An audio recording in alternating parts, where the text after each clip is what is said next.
Welcome to Essential Dynamics. I'm Derek Hudson. Back today with Glen Vanstone. Glen, welcome back to the podcast. Pleased to be here, Derek. Okay, so Essential Dynamics is a framework that we use to sort through tricky business problems and other things that challenge us in our life. And the Essential Dynamics podcast is an opportunity to test the principles of Essential Dynamics through deep conversations with interesting people. Glen and I are picking it up after episode 77, which was a fun one. Actually, just before we jump on to this one, I have to highlight that Glen and I spoke on episode 37. Back a couple of years ago, and we're still going strong here. So Glen, on our last episode, we were talking about the Canadian economy. We're talking about your mainstream businesses and how, even though the public sector wants to help them, systems not set up to provide the kind of help that mainstream businesses need to grow in the complex world that we're in now. Do you have any more to say about that, or should we jump to solutions? Well, I think that just kind of a recapping onto that, the value that the public sector brings in terms of that early stage business formation is where there is commonality in learnings and understandings, right? So here's how you create a business plan. Here's how this goes from customer and marketing, tried and truisms, et cetera. So like general early stage common understanding. But as soon as businesses differentiate themselves, get established, and are delivering on their on how they create value, they are differentiated. They are competitively moving away from others as part of that dynamic. That's essential for their success. And so you have that, what works for many, the one size fits all solution of here's how you start up a company, doesn't work anymore when the business owner is going, yeah, but my needs are uniquely mine, right? Because I'm not the same as every other business. And so there's a disconnect, a natural split between the needs of the private sector and what the public sector reach can do. And that's an important thing to think about. Our system does not have a continuity in it that says you're starting a business, the business culture expects you to go from 0 to 5 to 50, and there's no reason why you shouldn't be 500, right? That's not part of the culture that we have set up. It's more of a build a funnel, hope they survive through natural selection, and emerge big companies successfully at the far end.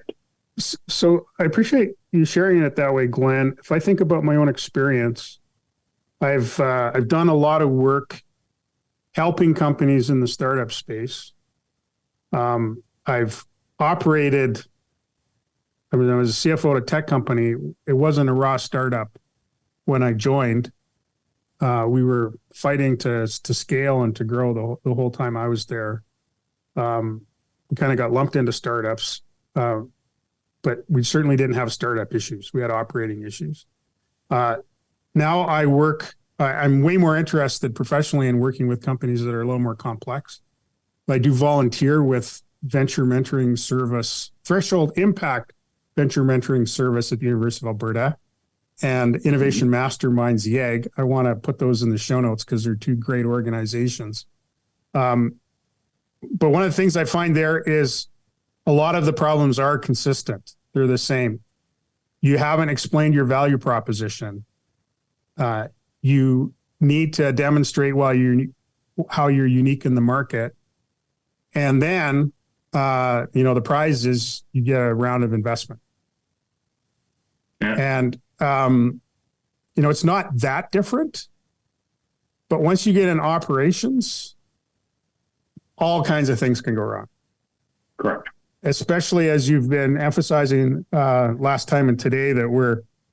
we're talking about companies that are trying to differentiate themselves. So now when a consultant comes around and says, I have a solution to all your problems, well, and I can tell you as a consultant, this is the reaction I get.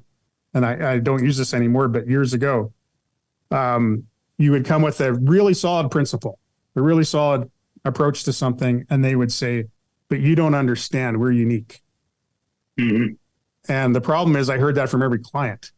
So there's something that was in common and there's something that's unique. So how do we help companies, or how do the companies get help if they're set up so differently from others?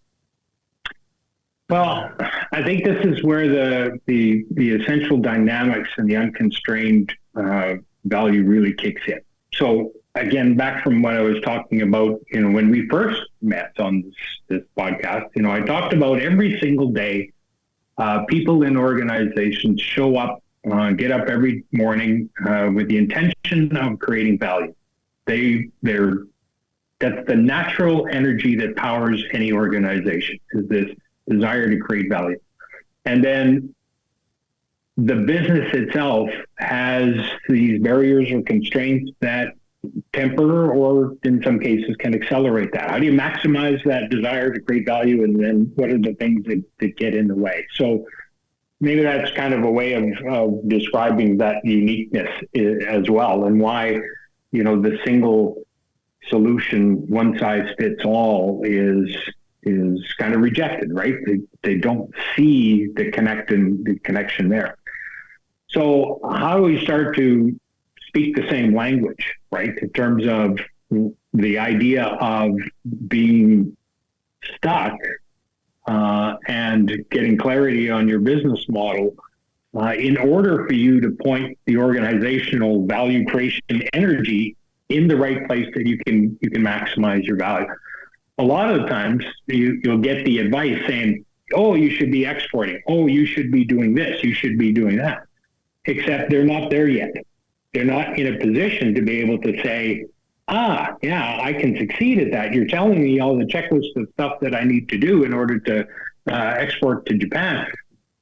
But my wheels are hung up here. And this is what my issue is. There isn't that kind of intercession, if you will. And it's where I think that the challenge is going to be when the public sector says, what are we going to do to help more companies scale up? Surely there's a 12-step program that we can divine that says you need to be doing this, you need to be doing that, you need to be doing that. If that gets pushed out into the marketplace, the likelihood is you're still going to not get the take-up from the private sector, simply because they're going, yeah, but I'm stuck on this thing. It's been a burr in our saddle for the last years, and we can't get over it.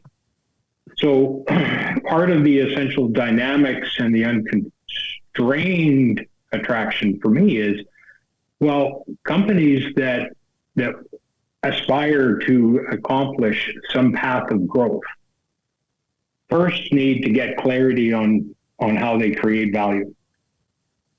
And that's not a given, right? That's an assumption in the system that says everybody knows exactly how they create value, everyone knows exactly where their groove is, and all we have to do is open doors for that. That's not the case. The case is that a lot of companies simply have business models that were built for conditions that no longer exist. And they actually haven't got clarity on how to tune those business models to actually maximize that value creating potential. And once that's released, now it's, you know what? It's not Japan. We're going to go and tackle into New Zealand, something like that, right? So I want to divide my response to that into two areas, and I'll probably lose my way. But one of them is this idea that government can incent specific actions. I mean, they can incent specific actions through tax breaks, grants, subsidies, regulation, whatever. But but they do it without an understanding of the systems that they're impacting. And I'm not saying that they do it completely ignorantly, but I don't know how you could understand all of the ways it would impact the system. So we talk about export programs. That's a good example. Another one, is we're looking at, for our own company, the Canadian Digital Adoption Program. Right. So you can get money to improve your presence on the web, particularly if you're selling products online. $25,000, $15,000, I guess $15,000, I think, is a maximum on that. So it's a small program. But is that the next thing that companies should do? Is that where their constraint is? They'll chase the money, they'll do the thing.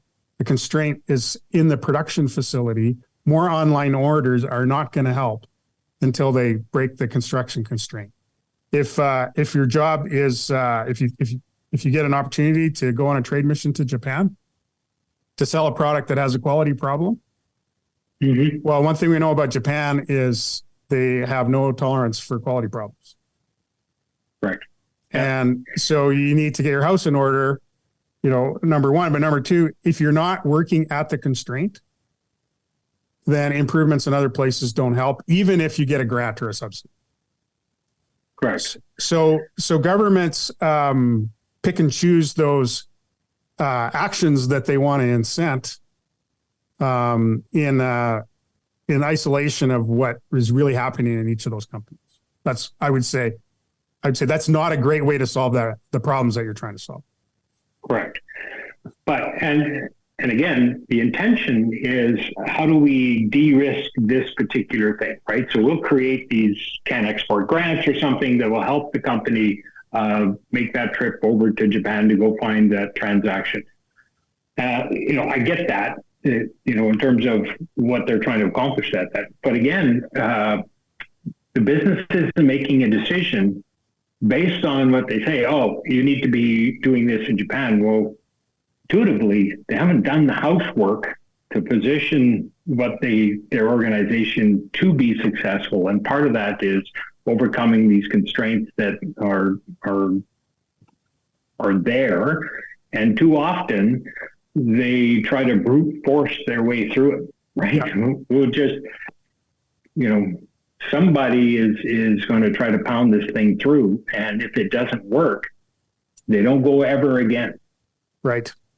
So I remembered the second thing I wanted to pick up on, and that was this idea you said that companies are frustrated because they have a business model for an environment that no longer exists. There's two parts to that. One is the environment's changed, the business model hasn't. The second is it's a pretty good chance that even though the business has a business model that's adapted to a point in the past, they haven't actively managed that. They couldn't tell you what the business model is because they're embedded in it. And so that there is some value, as we've talked about in previous episodes, of stepping back and defining your business model, or another way we describe it is the system with which you create value. And if you're very clear on the system with which you create value, and you understand the inputs, the process steps and the outputs, the drivers, the constraints, if you understand that, if you've taken a position on that, when the environment changes, you can lift up the hood and tinker with what you've got, which is far more productive than hoping for the time when the conditions realign around the model that you've sort of developed unconsciously. Yeah, exactly. So how do you do that? Well, it's kind of this bit that has to recognize that businesses are distinctly unique, and then understanding what moves that business forward and what holds it back. So the idea of drivers and constraints.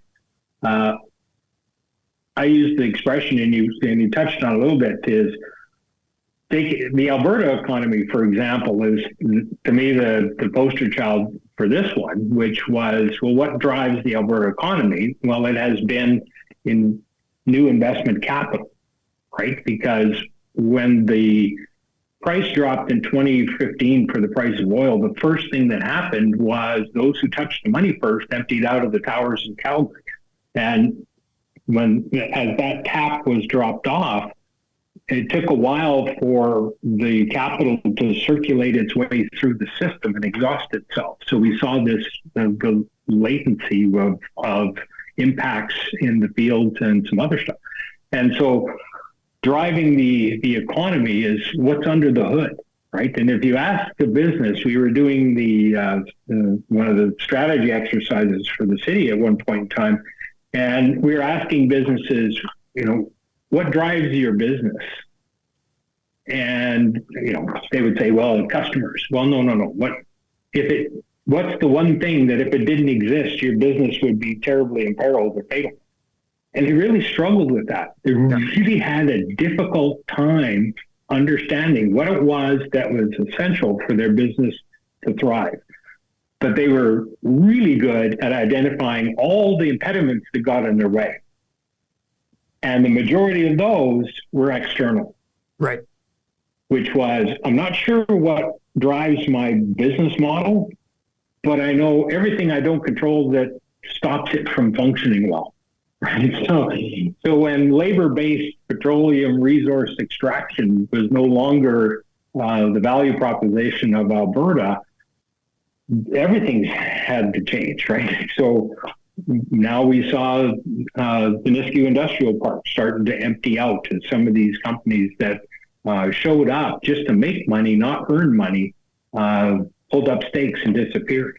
That's also part of that Alberta example. Was there was so much capital flowing through the Alberta economy of new money that there was a mantra in the market at some point in time that said Alberta is where you went to make money, not earn it.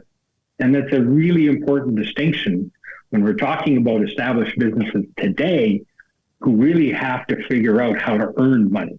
And how do they earn their way? By earning money, you're talking about legitimately creating sustainable customer value. Correct. So we got to get to some direction of a solution here in our last few minutes. So every business is unique. They see themselves that way. Cookie cutter solutions don't work. Can we do mass customization? What are the ways that policymakers could stimulate helping these companies get unstuck? Well, I think this is where versus the program dollar for the transaction, the activity. This is where policy shifts can really start to shape a culture that encourages businesses that do create value to take on bigger and broader opportunities. So how do we create the culture that inspires business to say, I'm really good at this.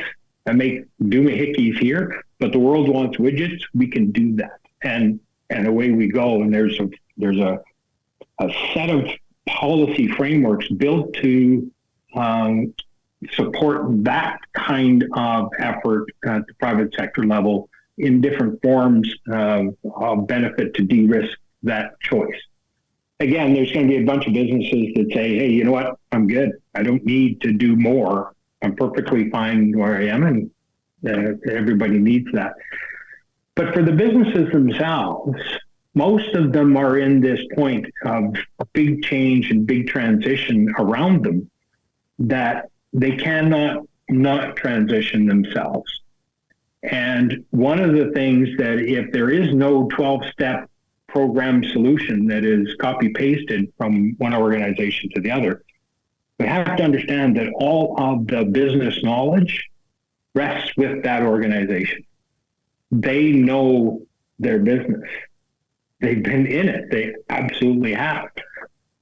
So doing a transition or doing a pivot is based on that body of knowledge. And I think it's really important that any type of shift has to happen at that organizational level of tapping into that business knowledge, getting the expertise that doesn't exist but is necessary at a certain point in time. But I think it's the leadership that is going to be the ones that are going to say, we're really good at doing this, but we know we need to change and transition to be able to do that. And how is it that we can work with our own business model? What do we need to do to make sure that it is optimized for doing that? And a lot of the times, if they knew that, they'd be doing it. It would be easy, but they tend to be stuck somewhere on something that they haven't been able to overcome internally. And that's where I think the idea of, before you can create value at a different level and in a growth, you got to get the wheels back on the ground. You got to get off being hung up. You got to get unstuck. You got to get unstuck. And so we've made the case in previous episodes that one of the ways to do that is to step out from your day-to-day and look at the model, look at your business system that you're creating. And another way, which can be done in conjunction, is to get some objective, qualified third party to help talk you through. And one of the great things about the work that we do is we always see that as an equal partnership, that there's a respect for the legacy that the business has brought to this point. And we're just trying to apply some well-tested principles to break through that position of being stuck to create new opportunity. Now, I want to introduce a word we talked about using on the podcast, and it's been we haven't brought it out yet, but I'm gonna bring it out, and that's the word resilience. We're not talking about designing models for a specific projected environment in the future. We don't know what that's going to be. So we need to have a model that's resilient, that can deal with opportunities and threats that come flying at you. That's a better approach than the one that you talked about, where companies are really good at complaining about external factors. Instead, we bring it in and we build resilience. What does building resilience look like? Resilience is having that confidence and knowing where to put the attention to make the change that needs to make or to be done when something is impacting the model. So there are forces at work, and I talked about them earlier, that are at play that will impact every business in the economy to some degree or another. So resilience is being able to absorb that. And to absorb that is to have real clarity on how exactly do we as a business create value. And knowing what those impacts are allows us to be focused on where we need to make a change. Where do we need to adjust? What do we need to do ourselves to absorb that and or to take advantage of it? Because again, we look at things from a negative perspective, that something happens that impacts us, it's negative.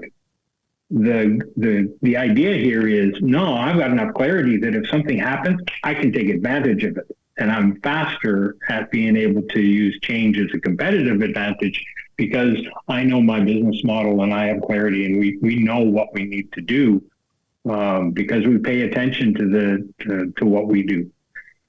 The resilience thing, what happens normally in a business environment when there's a downturn or there's, you lose a customer, you lose something. They tend to turtle, right? They get into preservation mode. It becomes, I need to survive in order to come out the other side. I need to endure. And that's what COVID was about. Remember, we did relief. Let's just make sure that companies survive this so that we could get busy recovering and try to, and by the way, I don't like that term because it implied that we were going back to the way that we were. Yeah. So companies will go into preservation mode. And what we're talking about is, that's understanding what you do.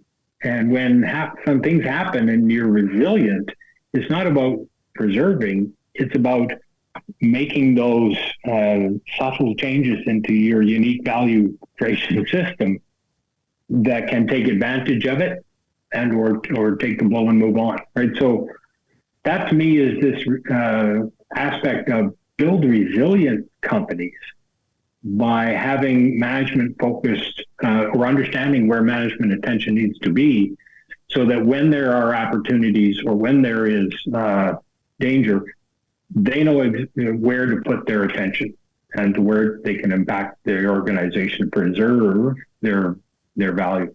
So let me just dig into that resilience, try and state it really simply. So if you understand the model, your system for creating value, there are only a few key levers that you have to pay attention to.